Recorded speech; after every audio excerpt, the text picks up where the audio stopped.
This is NBK, nothing but Knicks. When Sim passed the assist, you know that it's number one show that breaks down the game. If you can't play defense, stay out my way. Dribble the ball, come down the lane. 5 seconds on the shot clock, who gon' win us the game? You wanna hear Nick updates and trade rumors? Post-game reviews, this the place you tune in. So tell a friend just to keep the ball moving. Like the page if you feeling the movement. Every game we coming to win. Give us a sub like a player that came off the bench. This is NBK, nothing but Knicks.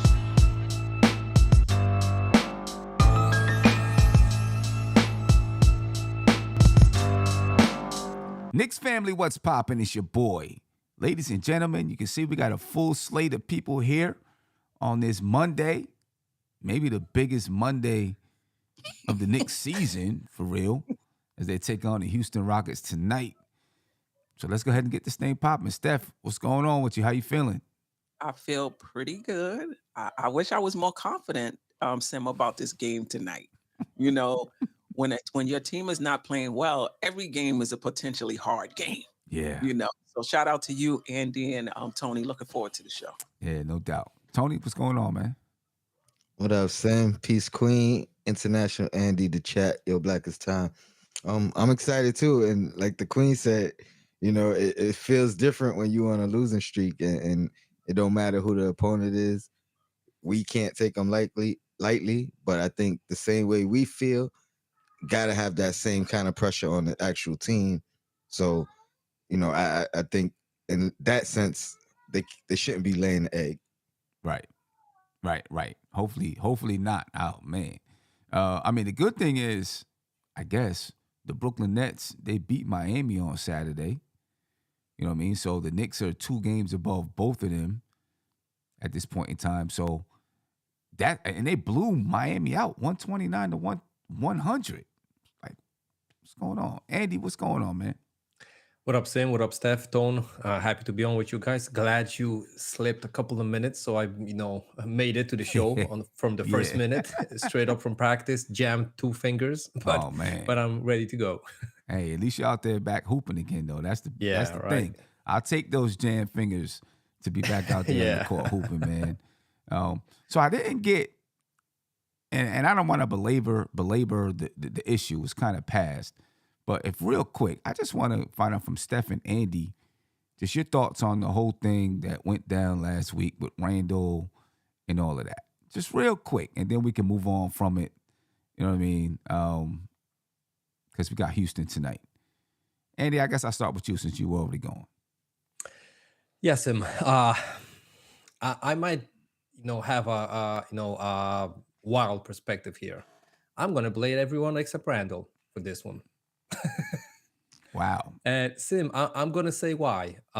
Listen, I think I know Randall so much just from watching him that, just like Steph said on one of her post game shows, I think you need to realize that when someone is in that kind of a state of emotions, he doesn't want to be touched. And as teammates of his, they should know this by this time.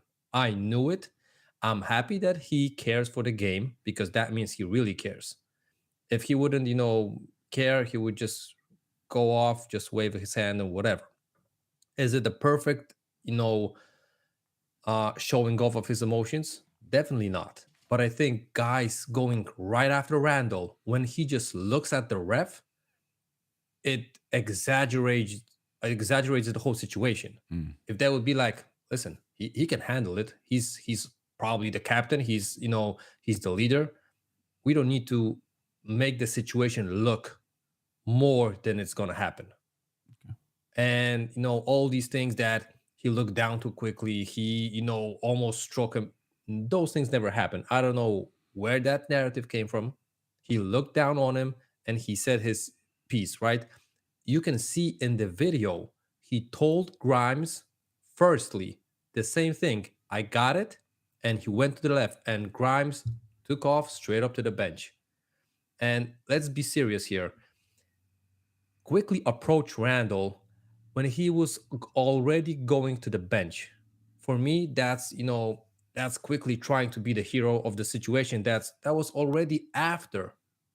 It was already, it wasn't going to, go deeper and in a worse way, right? He was already going to the bench, and he stood, almost on his side, and then the situation, occurred, right? So for me, I'm blaming everyone. And Sim, and just to show you, because you guys played basketball on teams and stuff like that. If I'm Randle and I'm always the one that has to go to the ref like that, I would appreciate if my teammates stood on my side. They would go to the ref straight up with me and stood by my side, and they don't have to talk. They just could say, like, listen, he's got a point.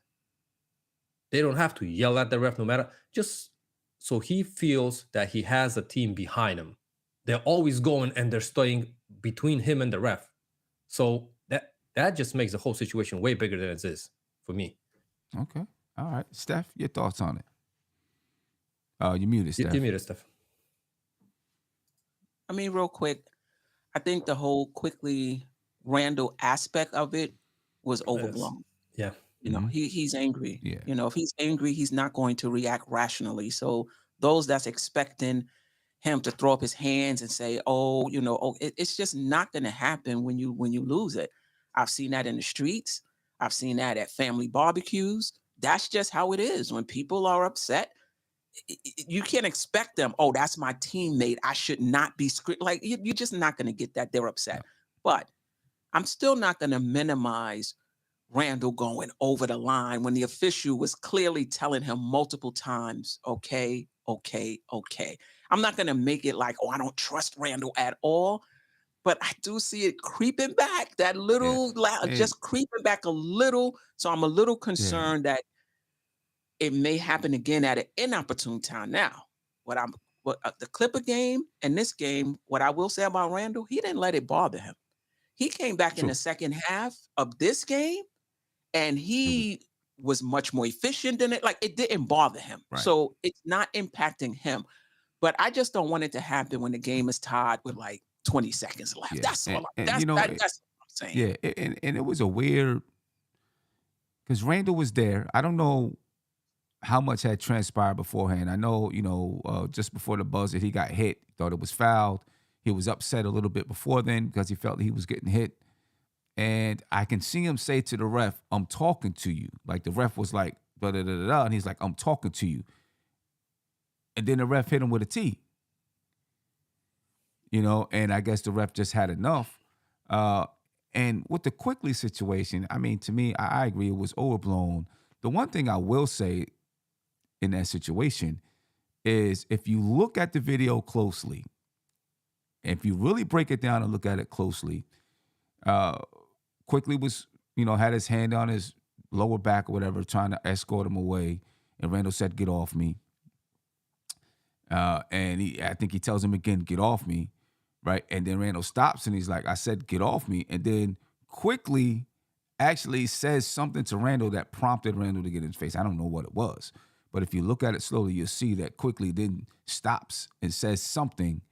And then Randle gets in his face. And then, like you said, when a player is, or anyone, a person is upset, they don't want people to touch them. Because when Josh Hart put his hand on Quickly pushed Josh Hart's hand off of him. You know what I mean? That's a natural reaction with a lot of people. So I don't know how, what the Knicks do to handle it if they feel like Randle, I mean, at this point, I know they had set a goal of how many technical fouls for Randle to get. He's going past that goal, or going past that mark or whatever it is. But at this point, you probably, I agree, maybe take a different approach on how you're going to approach it. And maybe you just say, you know what, go ahead, talk to the refs. Say what you're going to say. I'm not jumping in. Or do like Andy said and just be there, be around them to support them or whatever. Go ahead, Andy. Just to add one thing that triggered me the most, and I know that I would probably do the same thing in this situation that Julius did, and I'm not pinpointing this situation as same as the previous ones, because the previous ones were a little bit worse when we saw earlier in the season. But just to say one thing. Sim, let's be serious here. Quickly, a bench guy, smaller dude. I know he's still a teammate, right? But just the stature of Quickly, younger, smaller and stuff like that, standing up to a guy like Julius, he's not going to take that on a basketball court. Let's be serious. Like, if that would be, I don't know, Draymond Green, Rasheed Wallace, a vet. He's younger, smaller, a guy from the bench. What do you think he would do with Deuce McBride, bro? He's. Let's be serious here. He's one of the top guys, and a guy from the bench is trying to, play the hero here. I'm saying if it was D Rose, he probably has more respect towards him, right? I don't think Quickly was the guy to try to stand up for Randle in that situation. I think they kind of as a plan, as a team, they probably have a plan, and part of that plan is, hey, if you're out there and you see that Randle's, whatever is happening, step in, try to get him, try to take him away, and Quickly, trying to prove himself to be a leader on the team. I think it's kind of that, he wants to prove that he's a leader too. So I think that's part of, what he was trying to do there. You know what I mean? Tony, you was going to say something? I was going to accuse Andy of watching my show earlier, but even though he was at practice, because I kind of made the same point of, sometimes, I spoke to you about it too, Sim, Randle needing a vet. But today I kind of said it's probably got to be a vet at his position or a vet, of a bigger stature, size-wise, that he's not looking down to, because no matter what, optically, it's gonna look different. It's gonna look different when it's Quickly standing there and Randle. But I think it was overblown also because it happens day in and day out throughout the league. I also made the point of, Randle learning some of his leadership from the great Kobe Bryant, rest in peace, who was very demonstrative with his teammates, very hands-on and things of that nature. So there's different ways to lead, and it's just I think it was blown out of proportion as well. Yeah, no doubt about it. So hopefully tonight, I don't think Randle will have. I don't think he'll have any kind of outburst tonight.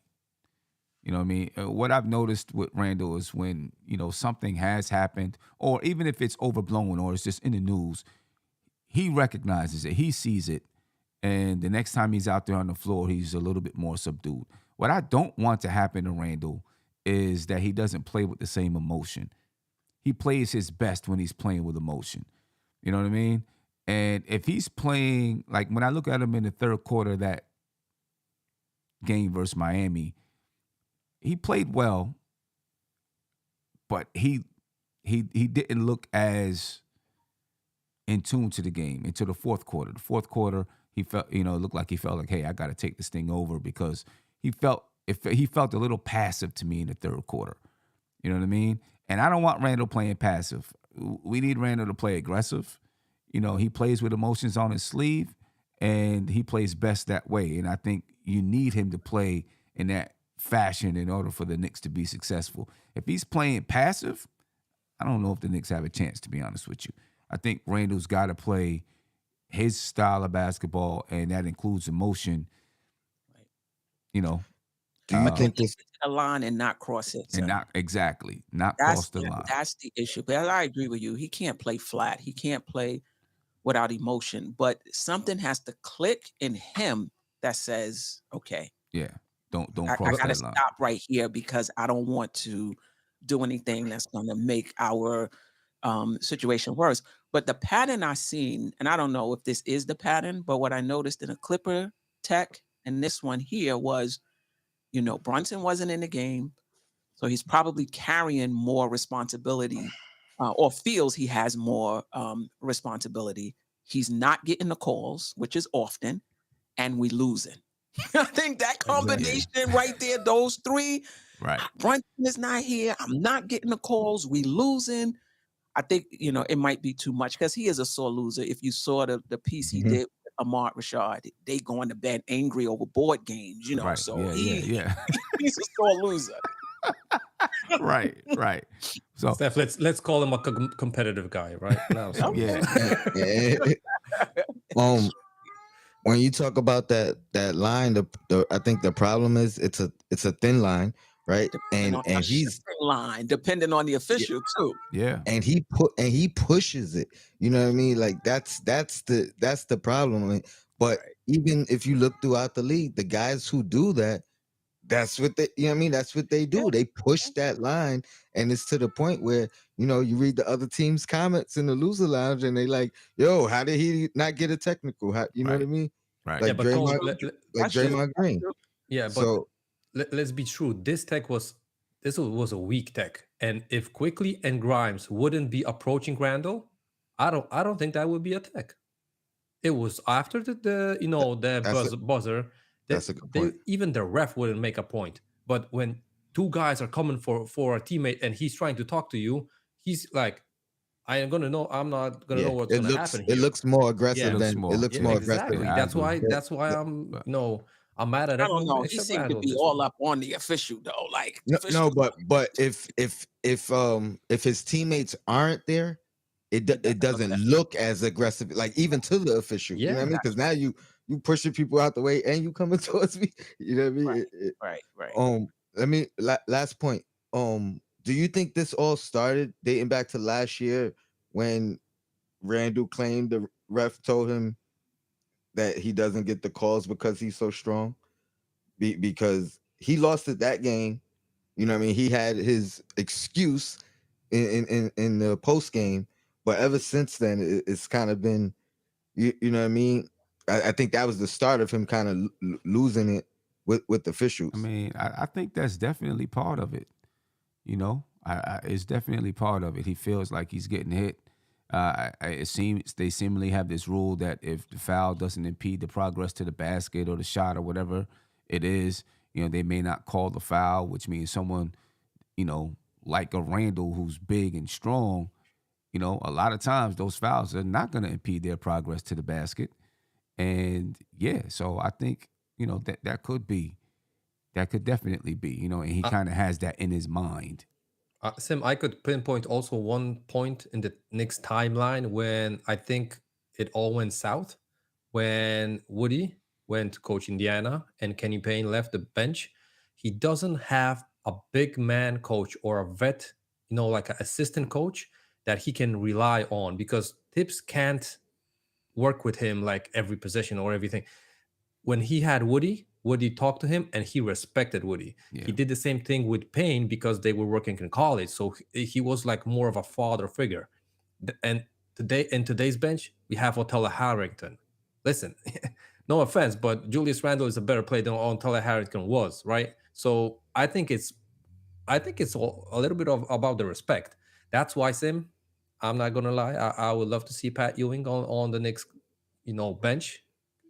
He would help. And I think Pat Ewing would help Randle. Keep his ego in the pocket for a little bit. He got dumped from Georgetown, so he should start back on the assistant bench. He would help Randle. I definitely believe. And he would respect him. Yeah. He would talk about the things, how he played, how was it back in the day and stuff like that. I think that's immeasurable value for a guy like Randle. Yeah, currently.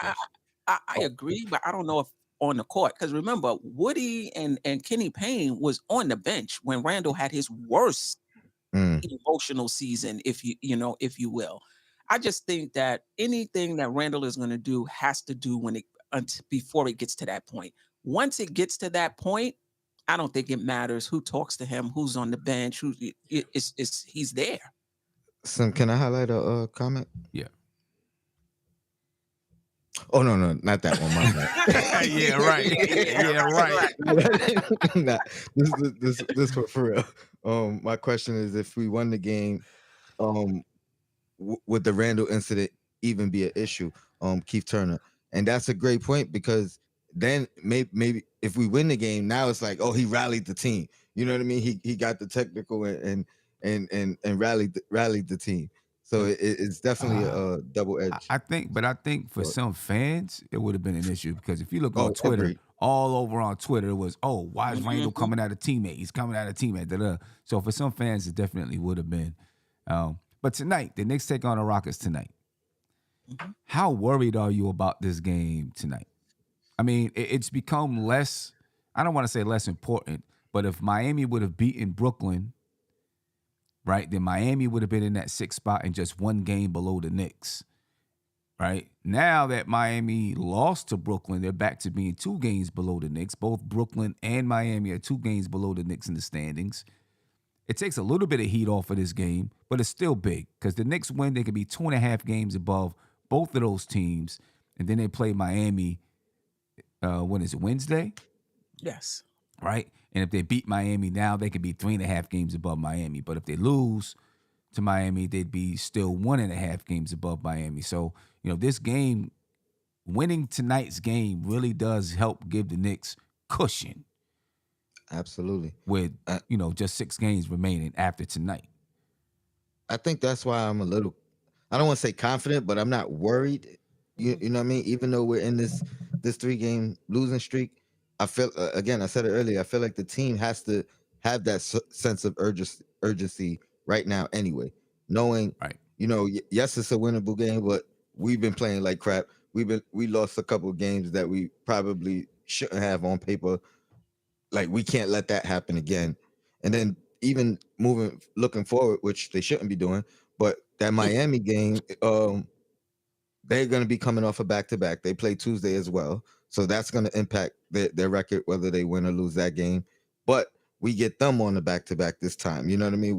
Where maybe we have that advantage coming off the 3 games rest as well, where, we could refocus. It's like everything is in our favor again, to control our own destiny. Right. And they got to be looking at it this, the same way. They can't be overlooking anybody, but it's got to be like a sense of urgency right now. So yeah. I'm pretty confident. You know what I mean? Like, it's a loser's lounge tonight. Yeah, I hope so. I hope so, man, because this is it's a big one. It's a big one. Even though the Rockets are however many games below 500, it's a big one. Steph, how are you feeling about it tonight? I mean, I think it's a must win, and I think the Knicks will win. But I'm even looking at how they win. I'm looking at how they win. It's like, if they do win, put it this way: if they win, that's not going to quell my concerns. If they beat Houston, okay. If they don't, I don't even know what to say. I don't even know what to say. I don't even know what to say. But I think we win tonight. Yeah. Andy? I'm not going to call this a must-win game.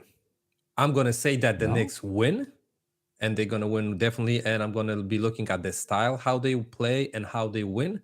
But we are playing a team that's in the Western Conference. Even if we lose, we still above Nets and the Heat. That's true. So with 2 games against Miami and Cleveland coming up, though. Right. But Steph, that's the scary part. We win 1, we lose 1, and we're still above them. So a must-win game for me is like, you got 3 games left, and if you lose one of these games, you're out of the picture. So for me, this is still not a must-win. And I'm just saying this because I don't want to put pressure on them. Nick Bliss, if you're watching this, I don't want to be putting they better have pressure on themselves right now. That's why I'm just not adding the weight on them. So, yeah, but I'm clearly seeing a W here. And to be true, I'm going to take a W if it's by 1 point or by a mistake from the ref. I don't care. I'm going to take a W. But like Steph said, I'm going to be more looking on the quality of the basketball that they play. If they're fixing any mistakes that we saw in the last losing streak and stuff like that. So right. So what mistakes are you looking for them to fix? Wilson, for me, it was hard to pinpoint like one thing that's clearly the case of this whole losing streak. But I still think that, for example, the last game, we had problem scoring in the ways that we play, and I'm not saying that iso ball and stuff like that. Let's be clear here. IQ's point guard play isn't the same as Brunson's point guard play. And I think that might be a factor for his teammates, meaning Randle, meaning RJ, and the rest of the guys. Not to mention Mitch, who is also, working in social media lately, again, pointing out stuff that he's doing cardio, not getting a pass. He took a shot. It was like late third quarter, the first shot. So listen, and I'm not saying that Brunson is suddenly passing him from the first minute of the game, but when you're a guy like him, I might be offended too. I'm getting the rebounds. I'm trying to play the defensive end, and they're not, rewarding him with a pass. I'm not asking to go for him and run the offense through him, but you gotta reward the guy that he's running around like 30 minutes till that time and not even get a one ball, right? Because next time he's gonna rebound the offensive, possession, and he ain't gonna give it out. He's just gonna, do something, and we know that he doesn't have the offensive moves to try to make a putback position and stuff like that if it's not a dunk. So for me, I think that there's more problems, not only for Randle, if Quickly is the point guard. So yeah, well, and I'm not blaming it totally on Quickly. Just to be fair, yeah. I'm not blaming it on him. So Brunson is questionable for tonight, so it's looking like Quickly is probably going to be the point guard out there on the floor. Yeah, just sit down. If you can't win this game without Brunson, come on. Yeah, for real. And that's where I was gonna say, if we lose, that changes my expectations moving forward.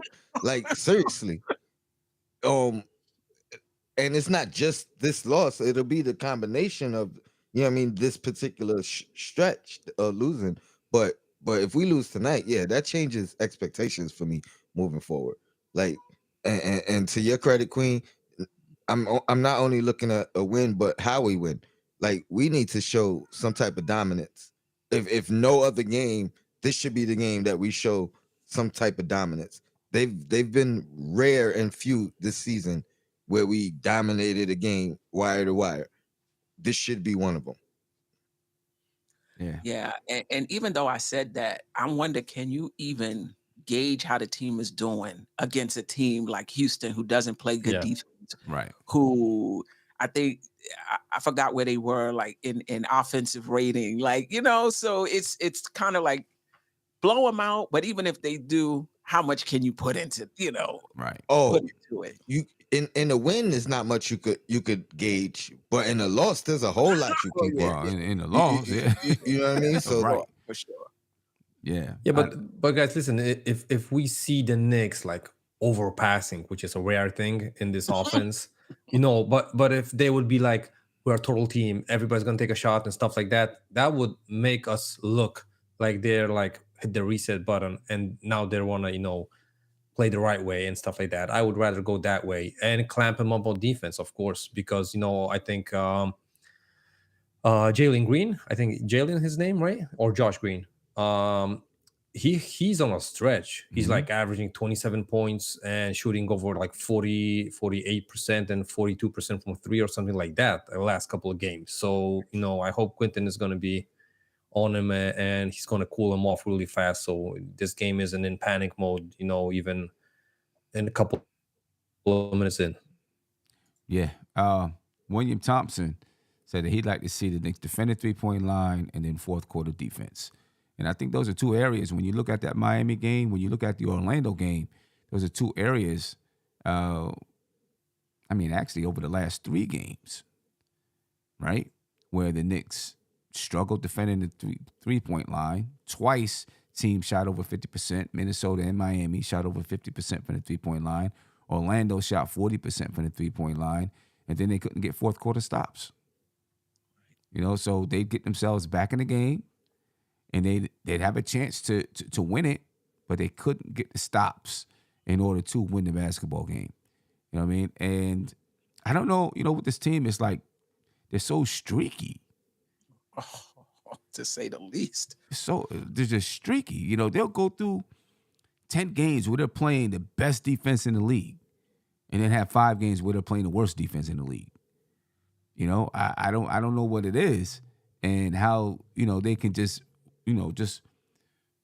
get yourself in the middle or whatever it is, or figure out how you're gonna play defense or offense and play it and stay that way. You know what I mean? But they streaky up and down. Yeah. And you see it in their winning streaks, right? They win 8 games in a row, lose 5. You know, win 9 games in a row, lose 3. You know what I mean? It's a really streaky team, but I agree. Defending the 3-point line and fourth quarter defense, that's been over these last 3 games, that's kind of been their Achilles heel. You know, not being able to get the stops when you need them and can't stop the other team from shooting. I also think it's a streaky league, and if you notice, a lot of the teams that beat us from the 3-point line, they were bad 3-point shooter teams at that particular moment. Mm-hmm. So I think a team kind of feels like if we could get hot from 3, we could beat the Knicks. You know what I mean? Whether we're a actual good 3-point percentage shooting team, like all we got to do is be good tonight. You know what I mean? And that's a way we could beat the Knicks. So I think the defense hasn't been stellar in that stretch, but a lot of it has been teams making shots. You know what I mean? As opposed to just us having bad defense and teams getting hot in that particular game against us. Because at least, yeah, both of those teams aren't traditionally good 3-point shooting teams, and they just got hot against us. Yeah, I think one of the things that I see teams doing, I think, is making the extra pass. Right? Making sure Absolutely. That they make that extra pass so that, the Knicks defense has to, they gotta rotate, right? And they're counting on, in my opinion, the Knicks missing a rotation somewhere. And when they miss that rotation, it leads to an open 3-point shot. You know what I mean? And I feel like that's been an issue over the last few games. Teams just keep the ball moving as long as they can until the Knicks miss a rotation, because the Knicks they'll definitely miss a rotation. You know what I mean? Or they'll sag too deep into the paint. And if you make that extra pass, then there's not enough time for the player to rotate out, or they just can't get out there in time. You know what I mean? So I think that's been one of the issues with guarding that 3-point line. And then, down the stretch, once a team starts they get rolling offensively, it's hard to get stops anyway. Once a team gets rolling, and when the team is going, it's going to be that much tougher down the stretch to get stops. So hopefully the Knicks can find a way to shore that up. Projected starting lineups for tonight for the Knicks, if Jalen Brunson is questionable for tonight, so it would be Emmanuel Quickley, Quentin Grimes, R.J. Barrett, Julius Randle, Mitchell Robinson. And for the Houston Rockets, Kevin Porter Jr., Jalen Green, Kenyon Martin Jr., Smith, and Sengun. What do you guys think about these matchups tonight? Athletic young team, man.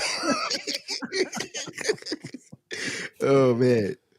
Yeah, they are. An athletic young team, and the Knicks. I hate playing against teams like this. You know what, man? This is another, as crazy as it sounds, it's still like a gut check and a gut test for us, because I think we got to beat them without veteran savvy, if you will. You know what I mean? We got to beat them with like X's and O's more than, like, we're not going to outrun them or, out athletic them. I don't know how to say it, but yeah, like we got to use our brains in this game and beat them with X's and O's. And so in that sense, it is kind of a test, because you know what I mean? We got to really play like a structured game, I think. Right. We can't let it go wild. That's to their advantage. Right. And Sagun may not be athletic, but he's crafty down there. So Mitchell Robinson, he has to stay out of foul trouble. Yeah. And he can throw the outlet pass to those guys that's going to run. So right, you got to look out for that. Right. And to your point, Tony, the guy that is really the leader of being crafty and showing that veteranism on the court is out. And Jalen Brunson, right? He's the guy that shows the craftiness, helps the Knicks win by, through the X's and O's. Right. He's going to be out. You know what I mean? So now, the brain child of the offense is either Randle or Quickly. You know what I mean? Which which makes it that much more difficult. You know what I mean? And Quickly's, he's taking strides. No doubt about it. He's taking strides, but, he's not there yet in that regard. You know what I mean? Which makes the game tough. It makes the game tough. There were times when I looked against Orlando and I'm looking at who's out on the floor and I'm like, well, I mean, our age matches up with their age. Wow. At certain points in the game when there were certain lineups on the floor, it was like, yeah, our age matches up with them. So that now either you have really, really high basketball IQ players that's on the floor that's matching up with them, or you got more talent than them. And there were certain points when they had more talent on the floor than we did because of, the players that were on the floor. You know what I mean? Right. The Knicks miss a lot when Brunson is out. There's no doubt about it. They miss a whole lot. Steph, your thoughts on the matchups, and I'll come to Andy.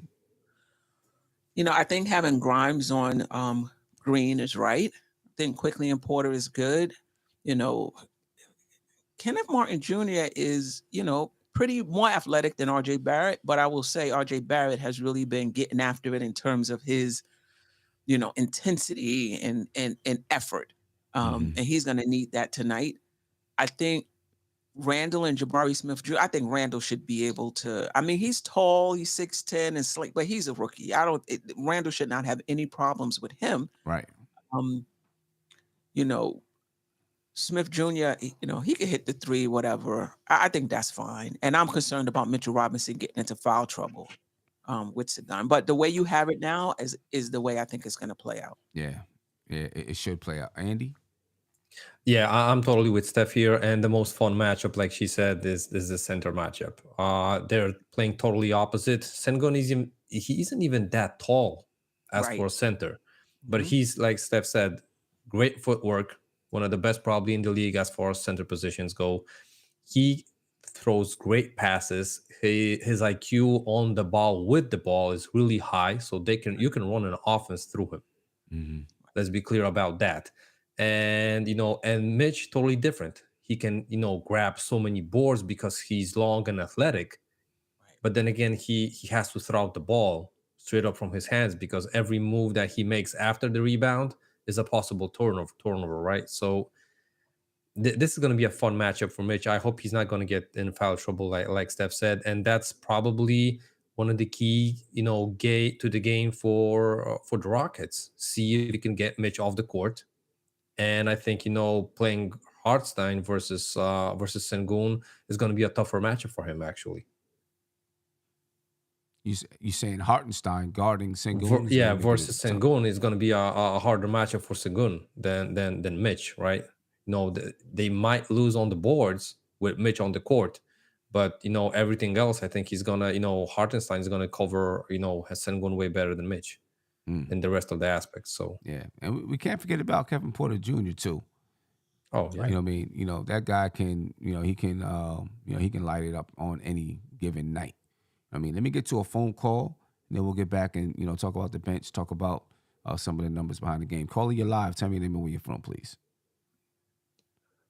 Sim, what's going on? It's JJ from Brooklyn. How's everything, man? I'm good, man. I'm good. How you been? It's been a minute. How are you? Good, man. Good, man. Everything's good, man. Steph, how are you? Andy? I'm good. What's good? How's everyone doing? How are you? Right. How are you? What's good, Tony? I see you with the Mets jersey. I'm liking it, man. Let's go Mets, man. Baseball's about to kick off. Let's go. But yeah, man, this game, it's like games like this. It's like MSG. It's not like the best home court advantage. You got a young team, nothing to play for. They're like, oh, shoot, we're playing at Madison Square Garden. So they're going to come with that energy. So we have to match it. You know what I'm saying? Like these games, they get me a little nervous. You know what I mean? A team that there's nothing to play for in the standings. the bright lights. Opposing teams love playing at the Garden, so we have to match that youthful, enthusiasm, enthusiasm that Houston might have tonight. Yeah, no doubt about it. They will, what I mean? And Jalen Green is probably going to be the leader, of that youthful exuberance you're talking about. Over the last 5 games, 40 points, 20 points, 32 points, 13 is his lowest, and then 30 points. Now, they've all resulted in losses, but, he's been hoping out of his mind.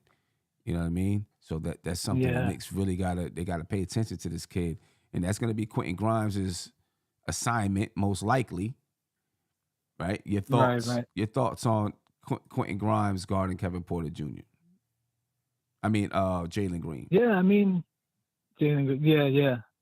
I mean, Green, he's kind of like inefficient when you look at his numbers throughout his career, his early career so far. It's either like 12 for 20 or he'll be like 4 for 18. So I think you just kind of stay in front of him, basically make him shoot jump shots. He's not the best outside shooter. So I would just say, I know he's very athletic. He's quick. But Grimes is low-key quick himself. So I would just say stay in front of him and live with him, shooting jump shots. A kid like that, he gets in the lane, he hits a few layups that could get him going. I would just say we'll live with him from the 3-point line. Okay. And Grimes, that's how I would look at it. Grimes has been playing well himself. So if Green is guarding Grimes, I love Grimes. Pay attention to Grimes. Steph knows Grimes is my guy right there. Oh my God, he want to run plays for Grimes. You already know. Yep. Let's get more touches. You already know, Steph. Yeah, man. I mean, he's playing well though. So Quentin Grimes, man. Yeah, if anything, over these last 3 games, if there's any bright spot, it's Quentin Grimes playing well. No doubt about it. Shots absolutely. falling. Like my thing with Grimes, I hear a lot of people say inconsistencies. Is there some? Sure, absolutely. But to me, it's just like a lack of touches. There's games he gets 2 shots. He's playing with, 3 ball dominant players in that starting lineup. Mm-hmm. So I don't feel like his inconsistencies is totally his fault. I feel like a guy like him should get 10, 11 shot attempts a night. I know that's going to be difficult playing with Barrett when Brunson's healthy and Randle. I understand that some nights he's not going to get those shot attempts. Yeah. But I just feel like when Grimes is involved and, we see what he can do off the dribble, I feel like he's more than just some spot-up 3-point shooter.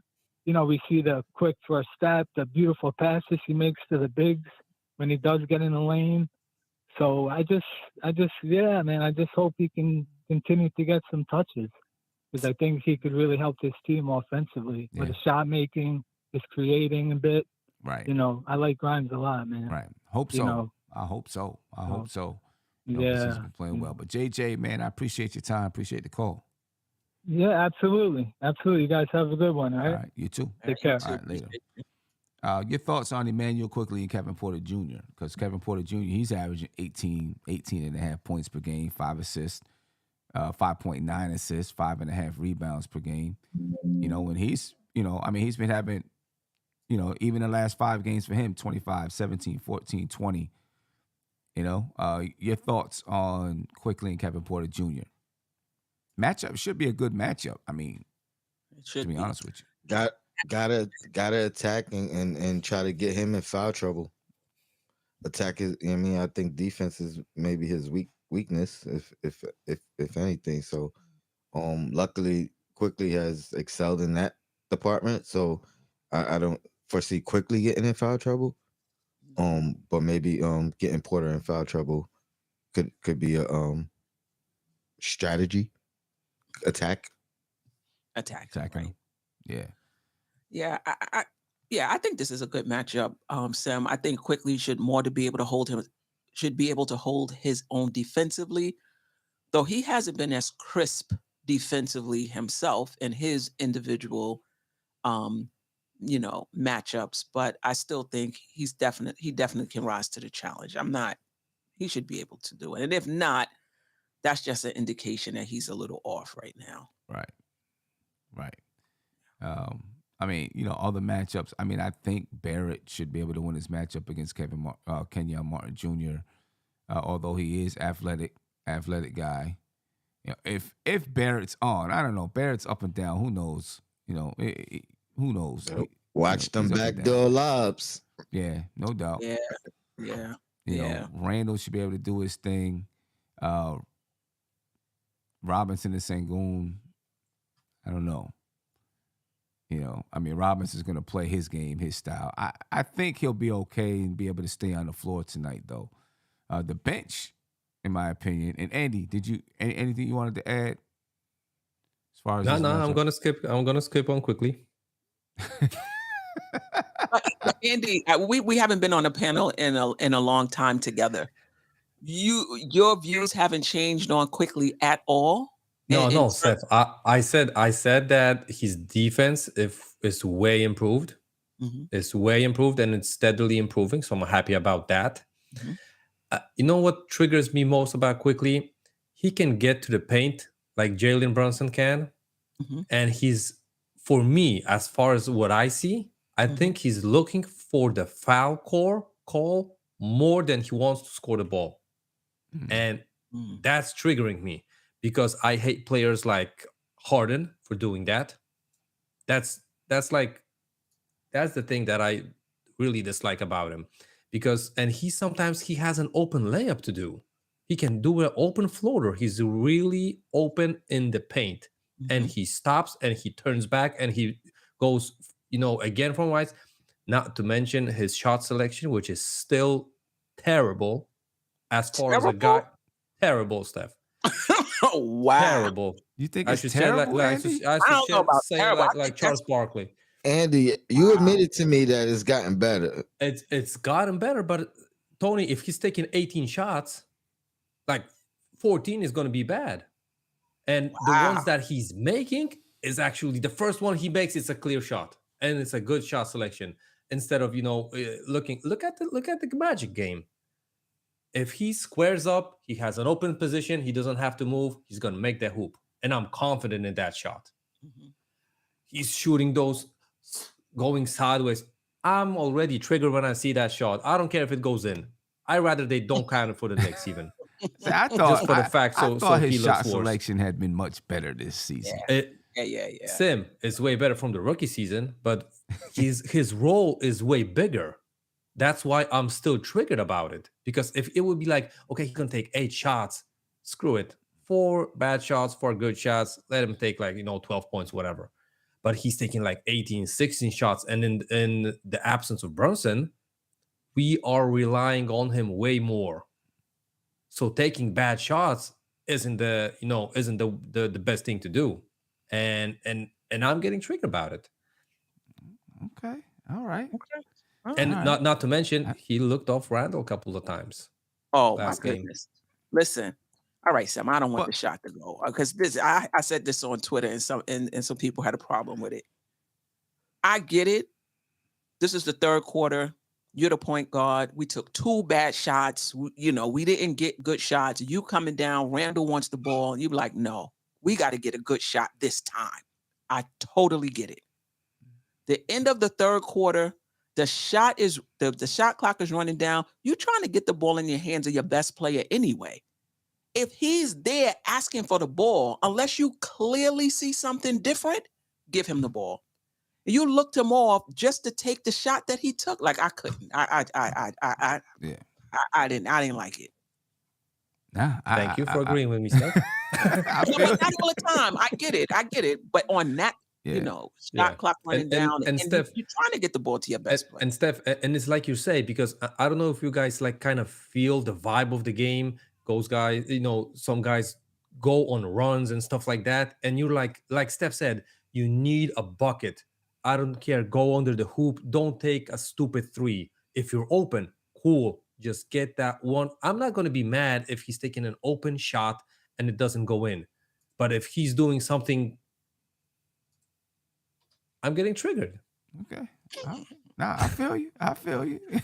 I mean, he definitely ain't, perfect point guard and perfect player out there. He definitely makes mistakes.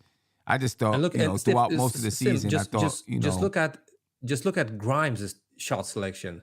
He ain't gonna take a bad shot. If he takes a shot that a guy's in front of him, he knows that he can take the shot by jumping up and shooting over the guy. Mm-hmm. Or he can just go around him. Them two have really different styles of play, though. Yeah. And what they're asked to do. Yeah. You know what I mean? Yeah. Now, I get it. Looking at the benches, I mean, I think that the Knicks should have the upper hand on the bench. Yeah. Right? They should have the upper hand on the bench. I don't, not much scoring. I mean, the Rockets bench has averaged 32.7 points this season, 17, almost 18 rebounds, shooting 45% from the field and 31% from three. The Knicks bench,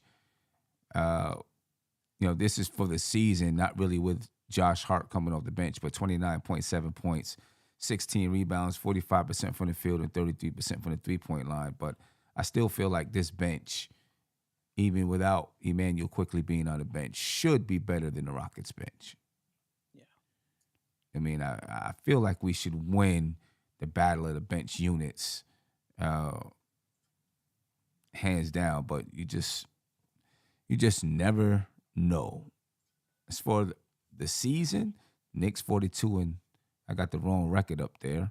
They're not 42 and 37, so I'll change that. I don't want to scare anybody. But the Rockets are 18 and 57. All right, the Knicks are actually, what are the Knicks right now? 42 and 33? Is that what they are? Yeah, I believe or so. 43 and 34. 43 and 34. Okay. Yeah, I think they're 43 and 34, the Knicks, so I'm going to change that. 115 points per game for the Knicks, 110 for the Rockets. Both teams around 22 assists per game. Both teams around 45 to 46 rebounds per game, 13 turnovers for the Knicks, 16 for the Rockets. The Knicks shoot 46.6% from the field for the season. The Rockets 45.6%. The Knicks 34.9% from three. The Rockets 32.6%. And the Knicks, both teams around 75% from the free throw line. The Knicks, though, have been shooting a lot more threes lately from the field. We're talking about sometimes half of their shots are from the three-point line. Are you concerned about that at all with this team? I mean, shooting 35% for the season, it's not that great. And actually, the Knicks are 42 and 33 on the season. 35% is not that great. It's not terrible. It's not great. And it seems like their strategy is shoot a lot of threes, even though our percentage ain't high, but, we're going to make as many threes as the opposing team shot or something like that. You know what I mean? Any thoughts about, and then I think me and Tony was talking about this before, those threes, because teams have been scoring on the Knicks in transition, you shoot threes, they're going to lead to long rebounds sometimes. You know what I mean? Which could lead to a team getting out in transition. And it could be part of the reason why we see the last three games, teams getting out in transition against the Knicks. Any thoughts about that whatsoever, Steph? I'll start with you. Yeah, I would like to see the Knicks take less threes because you're right. We're just not a good three-point shooting team. But when you think about how we score, mostly off of second chance points, isolation. I just think that's just another way to get points. If we put up enough, even though we don't hit at a high percentage, if we put up enough of them, we're gonna get an extra point on each basket we make. That's the only thing I can think about why we just jacking up the 3-point shots when we're not a good 3-point shooting team. Yeah, that's the only thing I could think about. That's exactly what the strategy is, though. I mean, I'm not upset with it for the simple fact that where we are with the record, right? It's tough because if we're shooting worse than our normal 35%, you know what I mean? Or that's what you said, 35? Yeah. Is where we at? Like close to that. If we're shooting worse than that, or if we're having a real bad night from three, it just makes us winning tougher. We've still won a few games though with us shooting dismal from 3-point range. So I'm not concerned because of where we are, and we've seen it work. We've seen us win when we haven't shot well, and when we shoot extremely well, it just makes us that tougher to beat. But what it does do is it makes me look at potential direction moving forward, like in the off season or whatever. Like when we talk about what we need, it's gonna be shooting, surefire shooting. You know what I mean? Because I think that's gonna change the dynamic of the team. Or if a couple people just get hot, turn it on. Grimes, like I hope so. Yeah. That changes everything for us. But Yeah, it does. When Grimes is hot, when the Knicks are hitting from three, even at 38, 39%, it changes everything for them. right. You know what I mean? Changes everything. But when they're not hitting, it becomes, especially when the opposing team is hitting, you know what I mean? It really becomes a struggle. Yeah. Any thoughts on that, Andy? Yeah. Listen, I think they're taking these shots early in the game, even because you see them taking them in the first quarter mostly, because they want to, see if they're gonna fall, it's gonna open the paint and the lanes to cut and go to the hoop. But if they're not falling, you better play great defense, because if the opposite team is going to run on you, and they're going to take a lead and jump to a bigger lead, that's going to be a very way more of a problem for you to stay in the game. And that I understand that there's probably a perfect balance here. Mm-hmm. But we saw that a guy takes 4 threes, misses, and he makes the fifth one, and then in the second half he makes like 2 or 3 in a row. So right. It's hard to judge him on the first couple of shots. But you can take a 3 here and there, even if you're shooting bad, if you have the lead, right? Because it's not going to hurt the team like straight away and stuff like that. So Yeah. I'm rather in that kind of position on this. Yeah. Taking threes. You know what I don't like the most is when we get into these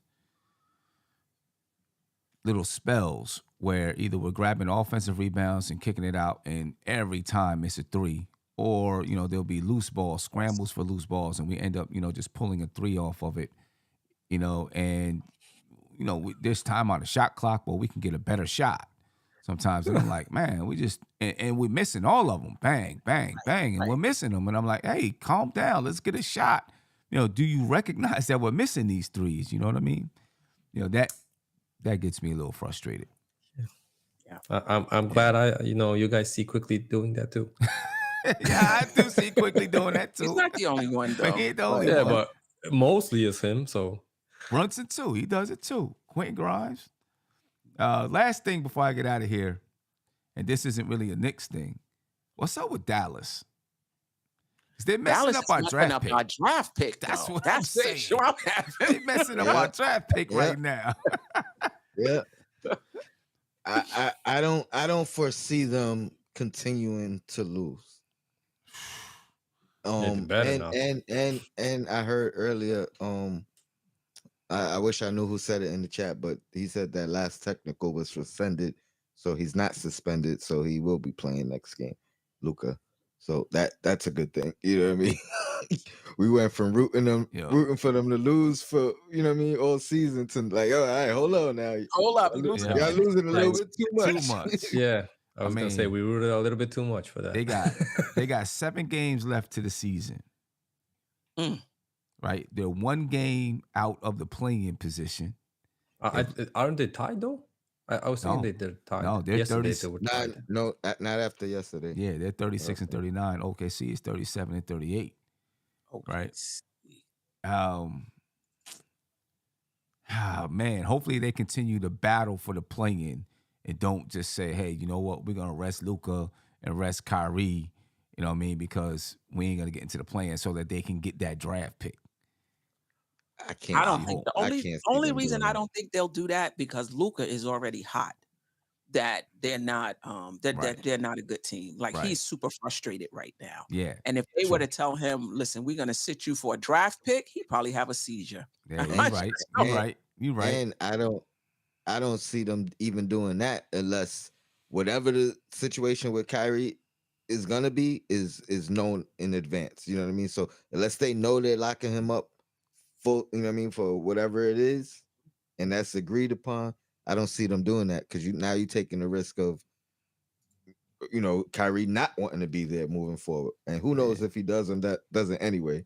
But you kind of have. I don't think they can rely on Kyrie's word though. He might have told them, "Listen, I'm going to stay," and he'd be like, "I'm gone." That is true, but getting in the playoffs, whether it's through the play-in or not, and then actually potentially winning a series or two, is more likely that you could keep both of those guys happy and content than not making it. You know what I mean? I don't think Kyrie comes back at all. I don't think there's a chance if they don't make the playoffs. You know what I mean? But Tony, if that's the case, I'm guessing because I'm thinking that Luka has a great relationship with Mark Cuban, right? So he signed off on that deal. But now, if Kyrie goes to the Lakers or whatever, how they're going to rebuild around Luka? That's right. My point. Exactly. Is he going to be like the next Damian Lillard, that he's going to be taking, just the money and getting, 60 points a game, and he's just going to be the one-man show? Because I don't think he likes that. I think he rather gets the W's and trying to win with the team instead of just going for the personal records. And shout out to Building Blocks, because that's exactly what I was gonna say. Let me put it up for you, Sim. Dallas will sign and trade Kyrie at best. So that's the one thing they have in their favor, that wherever he wants to go, they can give them all the years that he wants. You know what I mean? And do the sign and trade and actually get some return back. But losing him for nothing, you know what I mean? That's where Tony, it gets that means risky. Kyrie has to sign off, but also the new team has to sign off. And I don't see a GM like calling Mark Cuban nowadays like, listen, I'm going to pay everything for Kyrie. I think the Lakers would. Yeah, exactly. I think the Lakers would, because there was something on NBA radio that they would have to renounce D'Angelo Russell, basically everybody they got. D'Angelo Russell, Beasley, Vanderbilt, and one other player to be able to sign Kyrie. And the way the Lakers have done business in the past, I think they would be okay with that. They figured that you got Braun, Davis, and Kyrie. All we need is fillers. Right. I mean, I think that's how they would see it. So yeah, and then you give the assets, whatever whatever assets you gotta give up to give them without losing LeBron, without losing AD. And there's question marks out there of, do you trade AD for Kyrie as well? So there's options for him. Yeah, it's funny. I just need Dallas to start winning some games, man. Right. Win some games. Right now, they're sitting right in that 10th spot. As far as for the draft pick, they're sitting in that 10th draft spot. Yeah, which means the Knicks wouldn't get that. Right. They need to get back down to 11. They need to get back down to 11. So either Dallas gotta win some games, or we need Chicago to win some games so that they can leapfrog Dallas. Something like that. But we need that draft pick this year to do whatever we're gonna do with it. But anyway, I'm gonna get up out of here. I got a meeting in like 7 minutes, so I gotta get ready to jump on that meeting there. Queen's Court, what time? 6 o'clock. 6 o'clock for the Queen's 6 o'clock, Court. guys. Yep, 6 o'clock for Queen's Court. Anything else you want to say before we get out? Let's get this win, man. I need a losers lounge. Right. Yeah, if the Knicks lose tonight, Sam, I will be on post game. I'm gonna need that therapy. If the Knicks lose tonight, I will be on. I mean, we see what happens, man. Like Knicks Twitter, everything started exploding. It was all good, then everything started exploding. If they lose tonight, it's gonna be another one of them. You already know it. So we need to get this win. Anyway, ladies and gentlemen, I'm out of here. Make sure you catch Queen's Court 6 o'clock, and then post-game show right after the Knicks and Houston play. We out. Peace. This is NBK, nothing but Knicks. When Sim passed the assist, you know that it's #1 show that breaks down the game. If you can't play defense, stay out my way. Dribble the ball, come down the lane. 5 seconds on the shot clock. Who gon' win us the game? You wanna hear Nick updates and trade rumors, post-game reviews, this the place to tune in. So tell a friend just to keep the ball moving. Like the page if you feeling the movement. Every game we coming to win. Give us a sob like a player that came off the bench. This is NBK, nothing but Knicks.